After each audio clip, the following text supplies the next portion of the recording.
What up, y'all? So we about to check out. Let me see a video called "White Man Drops a Bombshell Warning to Black People to Stay Away from White People After This Happens." Um, yeah, I'm just curious um, as to the perspective of some white people. We know that like we have some that claim to be allies, but I think without knowing what it takes to be an ally, it's kind of hard. So we're just gonna check it out, get the perspective of some white Americans, and give a little commentary. So let's check it out. Horn Island. Bear with me for a second. What if Nolan Wells was a young white girl and she had gone out there with three black teenage female friends in their boat that they borrowed from their grandma? And they go out to Horn Island where it is almost exclusively black people celebrating Juneteenth, and they come back without her. And that white girl ends up being found face down in the water 2 days later. And This make me think about, y'all remember that black lady, maybe last year or the year before, not too long ago though, that went to that sleepover with all her white friends and never returned.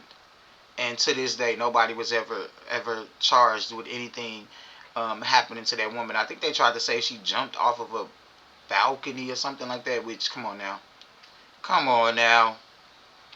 her friends, now 7 of them, all black teens, come back on the boat without her, having been drinking all day.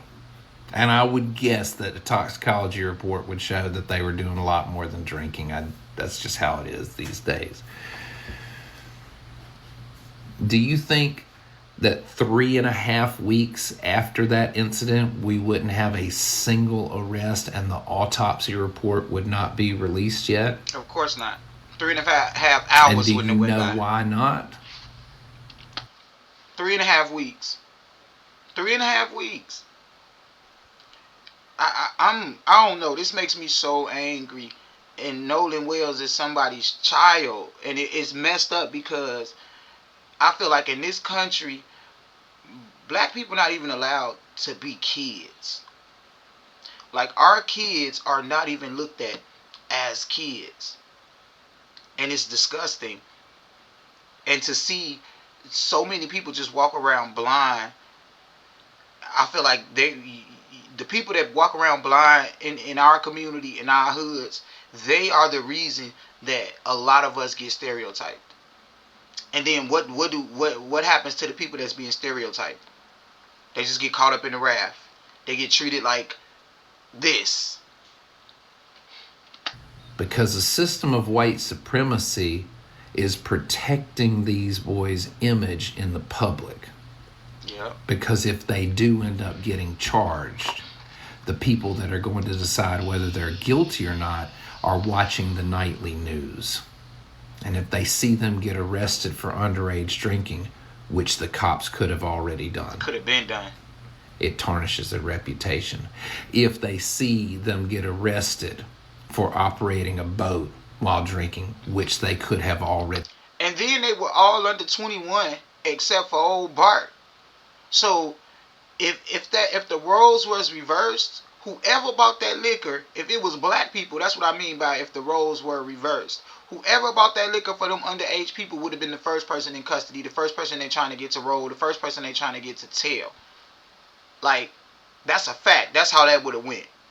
And my question to us is, when are we going to be fed up? Or are we just going to continue to walk around as black people pretending we don't see anything that's going on, or living in our own little bubble of ignorance? Like, at what point are we going to unite as black people to fight the greater enemy? When are we going to do that? Done. It tarnishes their reputation.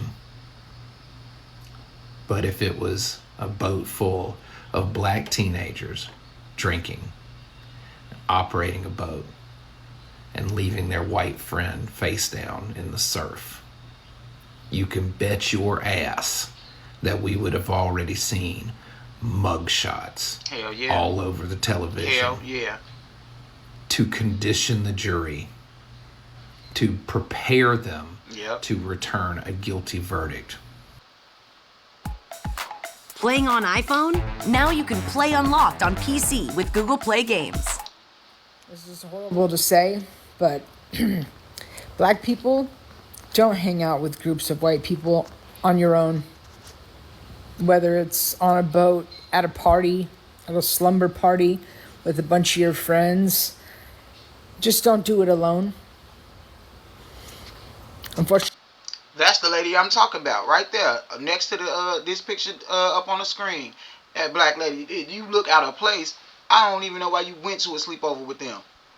Like, I don't even understand. You never are supposed to surround yourself with white people. You can tell in your work environment just how uncomfortable white people get around a black person that either meets or exceeds them intellectually, that has the potential to be great at what they're doing at work. White people are envious and white people are jealous, and because they get the benefit of the doubt all the time, they use that against you to destroy you as a black person. White people are dangerous, and the sooner we wake up and realize that these people are dangerous, the better off we'll be.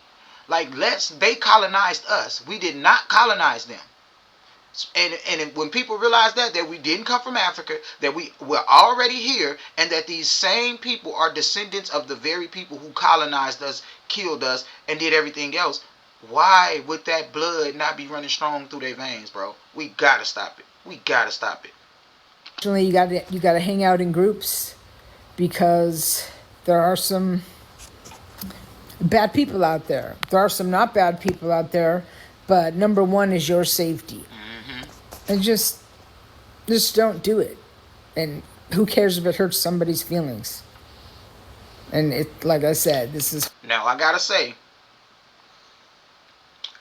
this white lady is talking from, she white, so she doesn't even realize, like, bro, when we hurt a white person's feelings, it can cost us our job. If we hurt a white person's feeling, they can turn around and lie to the police to cost us our freedom. Like, it is, white people are so fragile, so sensitive when it comes to what you can and can't say to them, that they legally try to ruin your life because their feelings are hurt. That is the evil in these people, and that's why I'm a firm believer, stay away from them. Stay away. If a white person in your life have not proven themselves to you, it ain't no reason to be around them. It's no reason to be around. I don't care if they've done something for you, because white people think that money allows them to do whatever. So if they can spend their money on you and still have no loyalty. Like, white people aren't going to sacrifice themselves. They're not going to speak up. They're not going to fight a system. When they start to do that, then that's when you can know you have an ally. But saying little shit like this and making little videos, like, come on, man. It's not enough. It's okay, but it's definitely not enough. Horrible that I have to say this. But it seems as if for your safety, you should think twice about doing that kind of stuff. And just Yeah. some input. People historically in the United States and around the world have done lots of things to black people to make them not want to be around them. What have black people done to white people to make them not want to be around them? I'm curious. I'm going to tell you right up front. This is going to be a little bit of a long answer, but I promise you it is worth it. This is a history lesson with some brutal honesty, and I know what I'm talking about. I have a bachelor's in history, I have a master's in anthropology, and I've done archaeology and historical work all across the Southeast. All right, and I speak the language of white supremacy. Here we go. Prior to the Emancipation Proclamation, white people didn't feel towards black people the same way that they do now. It wasn't what I would categorize as hatred as much as it was ambivalence, the type of ambivalence that you might feel towards an animal. Maybe not some of you, but think of a farmer, how he might feel. I'm sorry, y'all, but I'm big on my vocabulary, and if I hear a word I don't know, I have to look it up. I'm sorry. So if I ever hear it again, I know exactly what it means. And for us to so ambivalent means having mixed, contradictory, or opposing feelings about someone or something at the same time. So they was confused about how they felt about us. Towards the cattle that he is castrating and branding, is that hatred? It's an ambivalence. And the person next to him who may not even be a farmer, why would he feel hatred towards the farmer's cattle? We got to remember, black people in this country were viewed as livestock. They were viewed as... I think that's what bothers me a lot too about the way that a lot of us carry ourselves, as if we don't understand or know the history. And maybe I shouldn't assume that people know the history, but I'm sorry, you live here, you've been here, you have family that have been here for hundreds of years. I expect you to know something. And I feel like when they understand that we truly were considered livestock, and that even after we were so-called free, every single law put in place was to capture us and enslave us again. And to this day, slavery is not written out and thrown away with. Like, they can make us slaves right now by incarcerating us, and that's why they continue to put cases on people and make people criminals and make them felons. And it's like, at what point will we realize who the enemy is? Like for real, it's frustrating. property. They were not treated or viewed as human in any sense. No right to vote, no right to own property, couldn't read and write, branded, bred, skinned, sometimes eaten. But that ambivalence isn't enough of a motivator to get people to take up arms and go fight and die for a cause that is simply the cause of keeping black people enslaved. And I don't care what anybody fucking says, that is exactly what the states were fighting for the right to do. And it wasn't the states, it was the planet. I hate that too, that the perception of what the Civil War was about. White people honestly think that the Civil War was a fight that their ancestors fought to free the slaves. We fought ourselves. We fought to free ourselves. The South wanted to keep us enslaved. They wanted to keep us enslaved. And then when we won the war and they got their ass kicked, they turned around and took our land back and gave it to them. That's why the South is still very, very openly racist. A lot of places in the North is too. Because we got states up here that are just like very, very openly racist. And Wisconsin is one of those. I really believe in my whole heart that all black people should leave the state of Wisconsin. Fuck them. Leave them Ritz crackers right there where they at. And let them have their state. That's how I feel about that state. Plantation owners. That's who's in power. The plantation owners were telling the states, the representatives, what to do. And in order to sell this to the public so they could raise an army, they needed to incite fear and hatred in an undereducated and impoverished white community. Exactly. In the South. And so they used preachers, just like they do now, to sell this to the public. They sold them fear, because who better to give you a devil to hate than a Christian preacher? Exactly. That's why I don't understand this word Christianity. Because all of our pastors was used to mentally enslave us, to mentally manipulate us. Like, if you go look back through history, you'll see that inside of the Bible, they were sending like postcard type letters and saying, this is how you teach the Negro religion and all of this type of stuff. Like, the religion we were taught is not the religion we were born with. The Bible was written for us. It is our story. That is our history, the actual Bible, because we are Israelites.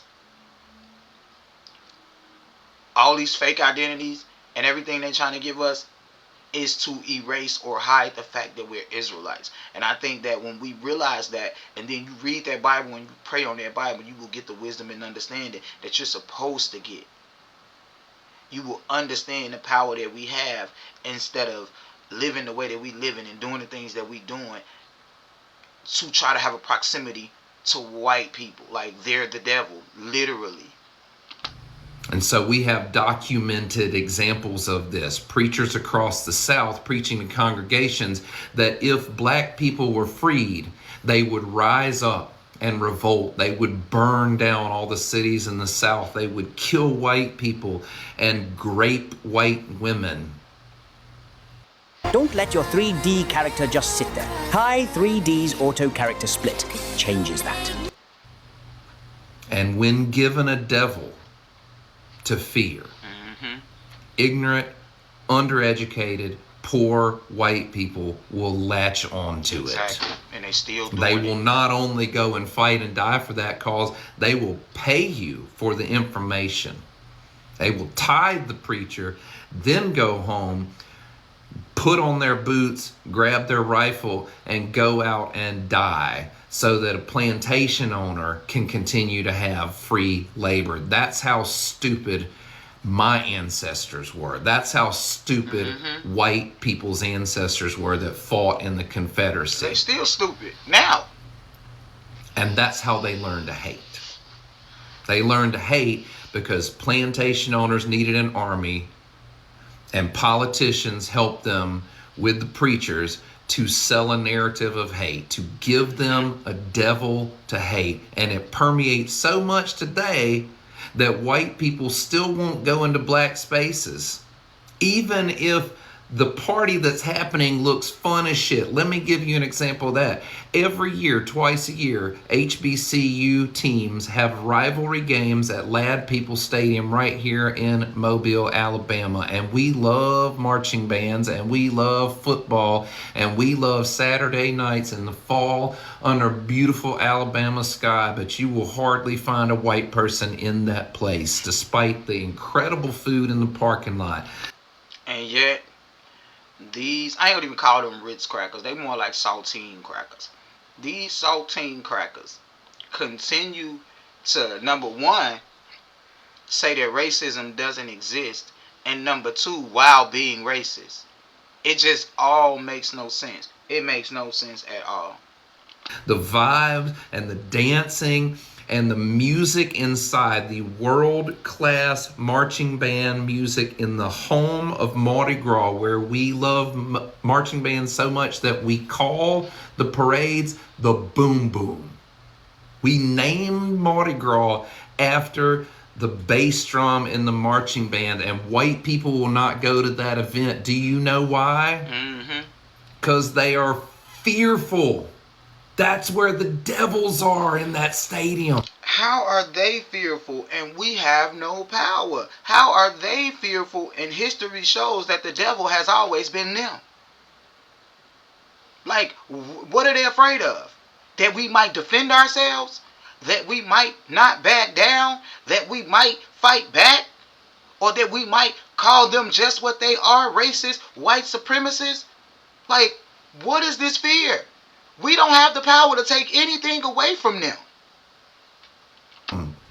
That shit has permeated our subconscious so much that even when we're driving in a car 50 miles an hour down the road, if we see a black person on the street, somebody will lock the goddamn doors. Not anymore. The new cars lock automatically, but you get my point. We were taught to hate you and to fear you, and some of us, most of us, are too fucking stupid to see that not only is that wrong, but it doesn't serve our well-being either. No, it don't. They're using us and taking advantage of both us and you, the black community. The Hope difference that is, answers your we question. know. This is gonna be a hot take, and it's either gonna get me canceled or people are gonna be like, "You're right." So here we go. I'm just gonna say it. Black people have got to stop hanging out with groups of white people, and I mean that. If you're if you're gonna be the only black person in that group, go home. Go home. Because these days, you just can't trust white people anymore. Obviously, it happens time and time and time again. You see one black person hanging out with their group of white friends, and they're like, "Oh, I've known these guys for forever. We grew up with them. I'm the only black person in the high school or something like that, especially down here in the South, okay? Down here in the South. Obviously, we realize that these pieces of crap, the white people, will turn on you. They will turn on you quick. So not only do y'all have to be worried about the police, now you need to be worried about your group of white friends that you grew up with. And am I saying every white person's like that? No, obviously not. Okay? But better be. So the question reads, hi Danny, do you know why white people dislike black people so much? So as usual, this will be for educational purposes only. Let's talk about it. I'm with Danny. This is for educational purposes only. First and foremost, I do not believe that the overwhelming majority of white people in America dislike black people. I honestly believe that the biggest issue that we have in this country is defining what racism is. On one side of the coin... Hold on. To me, racism is simple. You cannot have racism without power. We can be biased as black people. We can be discriminatory. Like, literally, we can discriminate for reasons that has nothing to do with race. It can be our experience with that group of people that causes us to have biases that makes us lean away from them. But in order to be racist and exhibit racism, you have to have the power to harm another person, and it's because of your biases, if that makes sense. Because you can have biases all day long, and it can be the reason why you operate the way that you operate. But as soon as your biases dictate, just like with police officers, their biases dictate how they do their job, and then they have the power to put a felony on somebody, and then that's just okay. That's racism. The way that these people vote, when they vote against their own interests, because in their mind they think that they doing what they was doing back in my day growing up, which is taking money from the black community or voting against things that they think only affect the black community. That's racism. There is the collective thought that anyone has the ability to be racist. And they use the very literal definition that prejudice, discrimination, or antagonism by an individual, community, or institution against a person or people on the basis of their membership in a particular racial or ethnic group. Then it says typically one that is a minority or marginalized. On the other side of the coin, there's a popular belief that people of color can't be racist because they don't have enough power. And that's but how I racism, feel. the thinking goes, transcends prejudice. It's a system of advantage based on race, and people of color don't have the institutional power to oppress others. Exactly. So basically, this type of racism is structural, it's institutional, it's in the systems. It is power plus prejudice equals racism. Exactly. And Dr. Ibram X. Kendi, in his phenomenal book on how to be anti-racist, he says the notion that black people can't be racist is tainted by racism itself. And he is quoted as saying, like every other racist idea, the powerless defense underestimates black people and overestimates white people. My thoughts are that if we are going to improve race relations, we need to have more honest conversations. I believe that us as a society, we spend much of our time infighting, arguing with each other over what it means to be racist, that we lose sight of what's real.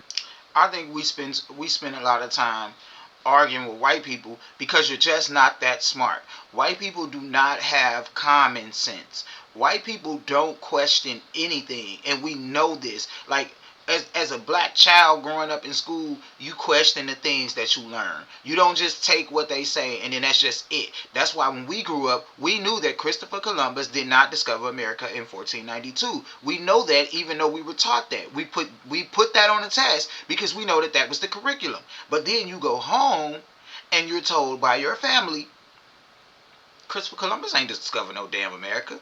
So then your family starts to explain things to you. So then you start to know at a young age that, hey, okay, I got to go to school and learn what they're telling me. But, hey, these people over here seem to know this. And that, I feel like that's what white people are lacking because their entire existence on this land and in this country is a lie. So they have to push it through the curriculum, brainwash everybody to think that this is it, have these white people growing up clueless, dumb, ignorant, and arrogant. And then they let them go out in the world, and we have to be exposed to a bunch of ignorant ass people who think that they're better than us. And that's where the line of communication and the frustration comes in, and the tension between us and white people. They're absolute idiots, brain dead and stupid, and we have to deal with it. That is the problem. They are uneducated. They know nothing about this country that they claim to love. They know nothing about us, our history. They don't even know that we were here first. And so we have to combat these people being very arrogant, thinking that their ancestors were good people and they were not. And we have to deal with that. And that's the fucking problem. And when he realizes that, maybe he can shoot out a better message than this one. Because that's the problem. You people are just not intelligent and know nothing about this country. Really important. And if we listened with the intent to understand rather than to deflect or argue, we could gain a lot of ground. Now, one of my biggest struggles with understanding my own racism was knowing the difference between interpersonal racism and institutional racism.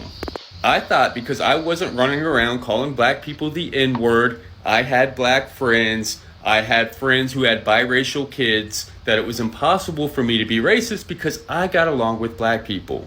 But what I've learned is that there are different types of racism. There's internalized racism, there's interpersonal racism that we just spoke on, institutional racism and structural racism. It's insidious, it's covert, it comes in the form of microaggressions. Yes, it comes in the form of being implicit and explicit, covert and overt. So I don't believe that it's white people disliking black people. I just believe that there's a lot of uneducated and misguided white people who have not done the work to become educated on the topic. And I don't want to seem like I'm justifying or excusing racism because we have a whole wealth of information at our fingertips. There is no excuse for it today.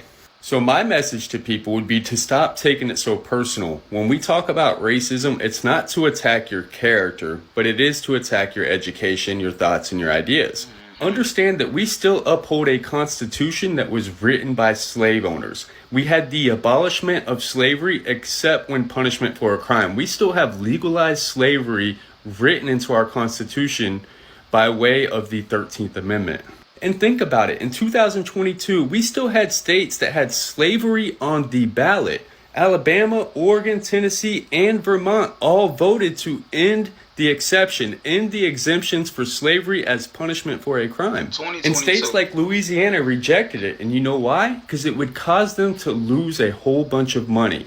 When we as a nation are profiting off the labor of our citizens, we are incentivizing crime. Crime technically pays, and it... First of all, I don't think you're incentivizing crime. You're incentivizing the police to put crimes on innocent black people. Because when you could not no longer trade us on the stock market, excuse me, because as y'all know, the stock market, when it started, the stock market, they were trading slaves. We were the currency. So if we could no longer be the currency, why do you think after that, now everybody got to have a social security number and a birth certificate? Because that social security number, now, which that number is still being traded on the stock market. Like, I just wish people just wake up, bro. Like, it's depressing being black in America. Like, it is depressing. It is too much. And when you spend a lifetime of doing the right thing, but a white person can take it from you at any moment, like, even the prison thing. Like, do y'all really understand that since the 90s, they've been building private prisons aimed specifically to fill them up with us.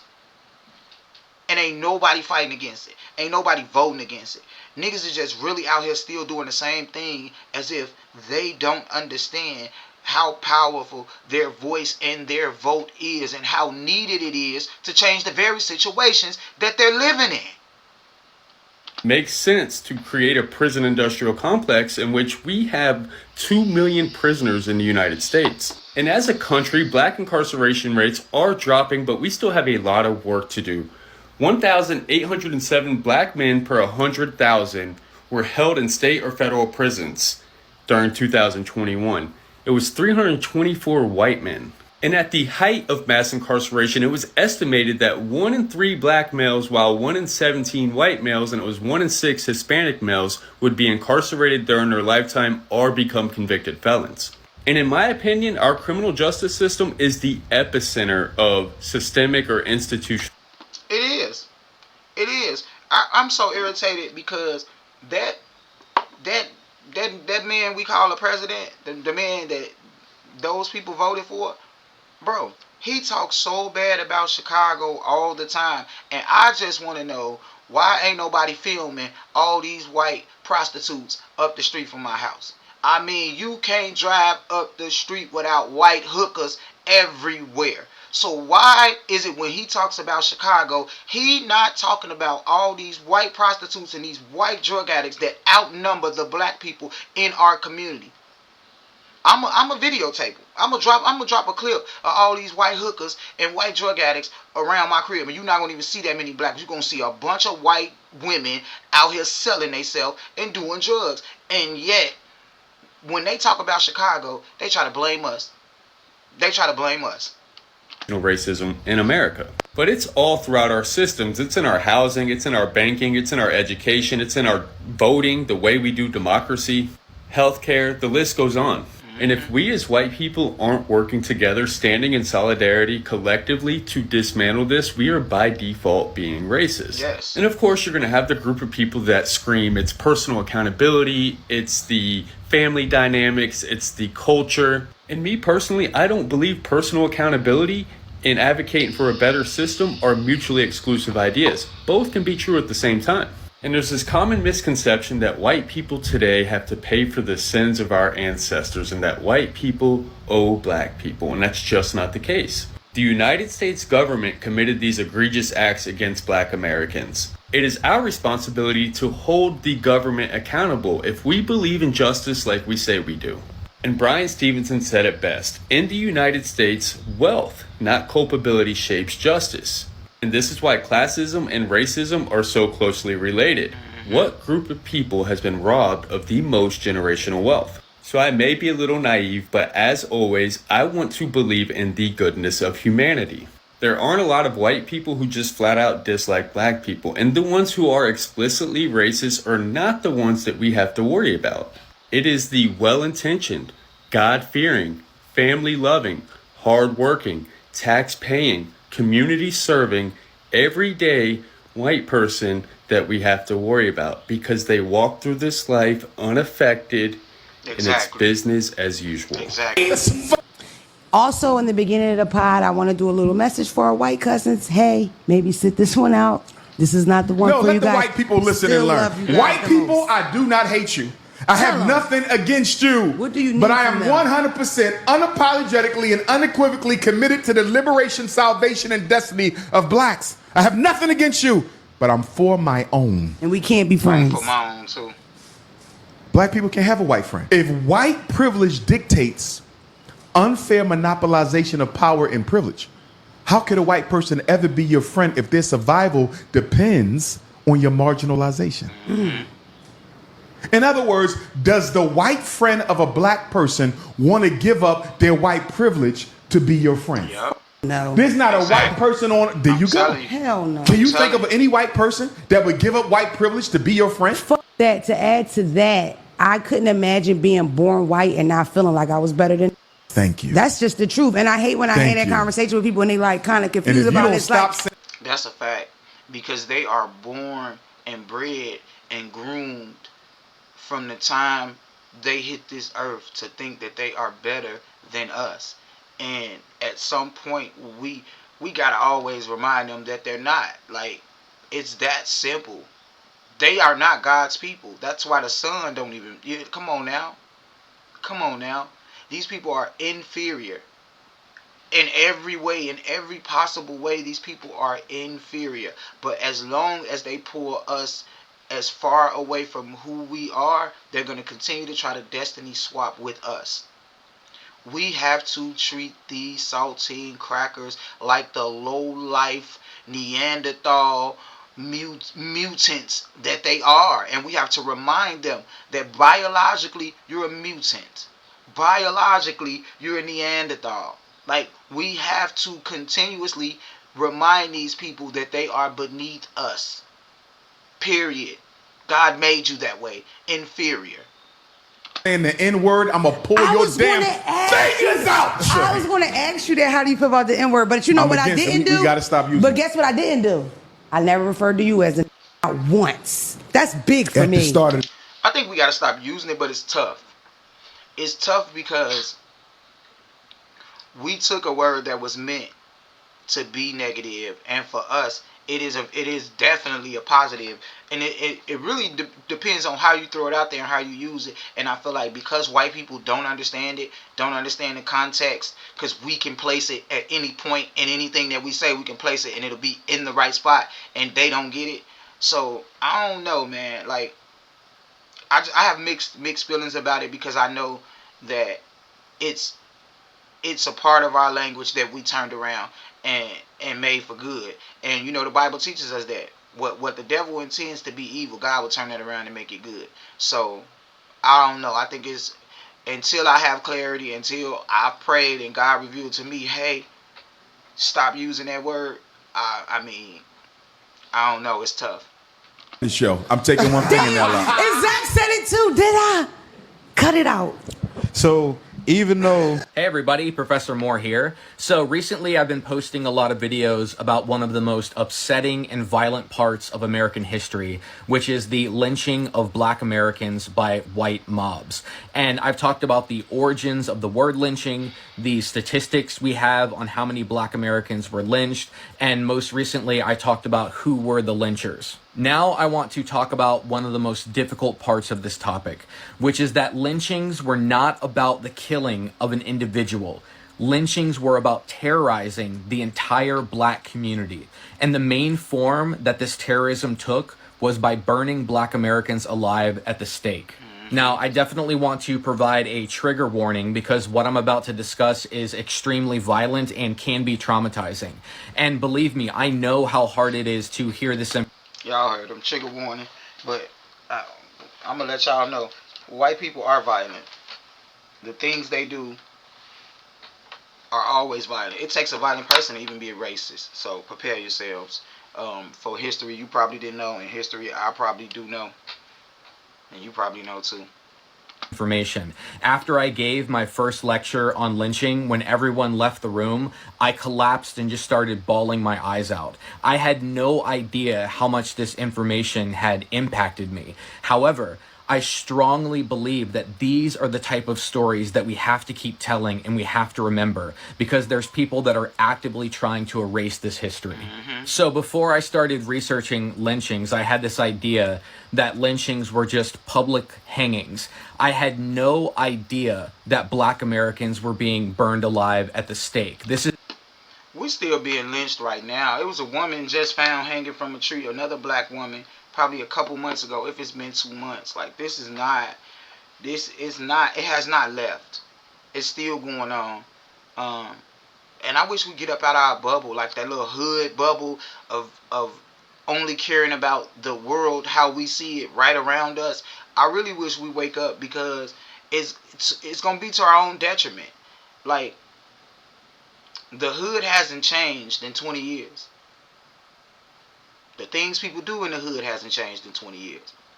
The only thing that can change is the way people think, and the wisdom and understanding and knowledge to do better, to understand where we should direct our energy to, man. Like, bro, we have to wake up. Something in my mind that I associated with hundreds of years ago, and things like the Spanish Inquisition and the witch trials. However, then I came across this NAACP flyer from 1922, which reads, "The shame of America. Do you know that the United States is the only land on earth where human beings are burned at the stake?" They go on to mention that from 1918 to 1921, 28 black Americans were publicly burned by white mobs. I really couldn't believe what I was reading, but as I did more research, what I found is that lynchings involved public burnings as often as they did public hangings. And often when an individual was hung, they were then cut down and then burned, sometimes for days afterwards. As I did research in historical newspaper databases, I was continually shocked to see how common these stories were. For example, I kept coming across headlines like these: "Burn a Negro at stake in Pennsylvania, tries to escape when burned loose, but is thrust back with pitchforks." "Mob burns Negro at stake. Mob burns captive at stake in Georgia. Negro boy tortured and burned at stake. eager to burn Negro. Tennessee Negro dies at the stake. 3,000 will burn Negro. Negro is burned to death by mob as scores look on. Burning black Americans was so... And this blood of these ancestors, those headlines was from the early 1900s. Like, that was not too long ago. Like, my grandmother was a smaller child when they was burning us at the stake. Like, that's a generation removed, 2 generations removed. Do y'all not understand this? And the same blood runs through the veins of the very white people that try to rule over us now, bro. We can't keep letting them treat us like we're the animals when they are biologically the animals. They are the ancestors of the worst people to ever walk the earth. Like, man. Common in the United States that Booker T. Washington could make this observation in 1904. Within the last fortnight, 3 members of my race have been burned at the stake, one of these a woman. In the midst of the nation's busy and prosperous life, few, I fear, take time to consider where these brutal and inhuman practices are leading. The custom of burning human beings has become so common as scarcely to excite interest or attract unusual attention.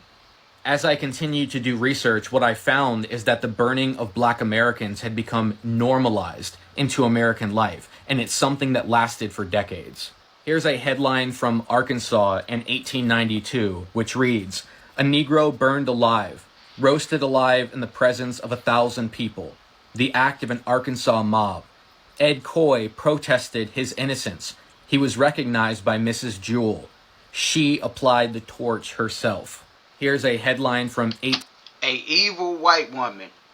And white women owned so many slaves. Do not let these white women fool y'all, bro. White women owned just as many. Some rich white women owned more slaves than white male slave owners, bro. So many people got their lives taken away from them because of white women and white women's lives. Emmett Till. Like, don't let a white woman fool you into thinking that she's probably even more brutal than a white man. 1899, which reads, "Negro dies at the stake, burned by a Georgia mob, his body cut in many pieces." This headline reveals an ugly truth about lynchings, is that they often involve the torture and mutilation of black bodies. If we look at other reports, we can see that the lynchers often wanted to take body parts from their victims as souvenirs. In 1899, we can read how Sam Hose is lynched. Georgia mob chain and burn Negro at tree, remains cut up as souvenirs. Here's a similar report from 1901, which reads, "Toes taken from fire to keep as souvenirs." Another important fact to remember is that it was not only black men that were being lynched. Black women and children were also lynched. For example, in 1900, a Colorado mob burned a black 16-year-old named Preston Porter. As we move further into the 20th century, we can see that these public burnings did not stop, they increased. Here are 2 headlines from 1905, with one describing how a black man was made into a living torch. Sometimes these spectacles of violence involve the killings of several people, such as this 1906 headline which reads, "Mob burns 3 Negroes at stake." In 1908, we can read this headline about how a black man named Ted Smith was burned in the public square in Greenville, Texas. During the lynching, there were professional photographers taking photographs that would later be turned into postcards. And you can see here they're taking a picture of the bonfire before the individual is publicly burned. A few years after the killing of Ted Smith, we find another public burning in Texas. This 1912 headline reads, 2,000 see a man burned, lynching Negro at Tyler, Texas. The following year, another burning took place in Arkansas, and we can see the paper describing how mob hangs and burns, Negro put to death in street at Hot Springs, Arkansas, tourist horror-stricken. In 1918, a photographer snapped a photo of a group of lynchers that had just burned a black man alive, and you can see that they labeled this photograph. And then they smiling. White woman just standing up there. Like, this is so, it be hard for me. I'm sorry. I be having a real emotional response. Like, physically, I get sick. Because times have not changed that much. And for us as black people to walk around and pretend to be ignorant, I hope a lot of people pretending to be ignorant. But to walk around in this world and not see these people for who they are and not love each other enough to try to overcome what we know they are doing to us, it bothers me. It bothers me because so many black people are just content. Just okay, like, yes sir boss, thank you for giving me a little job. Yes sir boss, thank you for giving me a little low income. Yes sir boss. Like, I can't take it. I can't take it. God didn't put me on this earth to be walked over by white people. Like, not at all. The Omaha lynching party. Even into the 1920s, we can continue to see these public burnings taking place. In 1922, we can read about how boy 15 tortured over slow fire, crying victim then dragged into road, flame rekindled at stake, burning body made target for bullets, mob now seeks another to be lynched. I think the most important fact to remember about these public burnings of black Americans is that they were attended by thousands of people. This is something that the white community wanted to see. As we can see from this drawing that was done that the artist labeled her first lynching. We can see a mother holding up her daughter in order to get a better view of a black man being burned alive. And the thing about that is, that drawing was like from the 1900s. They've been showing stuff from like the early 1900s, 1917, 15, 1912, all of these things. Which mean some of them people were still alive in 2000, 2001. It like the early 2000s. And they raised the people who are right here amongst us. Understand that. Understand that this stuff did not happen a long time ago, and that the parents, these are the, like, the grandparents are who is dead, but the parents, like that little girl that's being held up in the air, she probably old as I don't know what right now and on her deathbed. Now anybody born in 1917 probably dead, because they'll be over 100 years old. But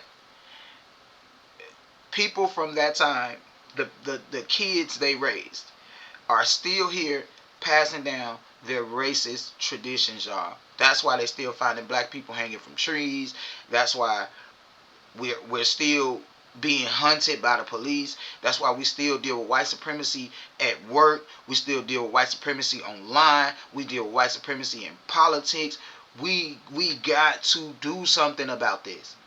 I've mentioned before, lynching was not done by individuals. It took a community and a culture to commit these acts of violence. Yeah, this is the exact point that a preacher made in 1917 after a black man named L. Persons was lynched in Tennessee. The day after the killing, the preacher said, "We burned a Negro at the stake yesterday. Let us underscore the word we. So if we are proud of it, let us be proud of it together. If we are ashamed of it, let us be ashamed of it together. Let's not be cowardly enough to put it off onto someone else, claiming that we were at home attending to business.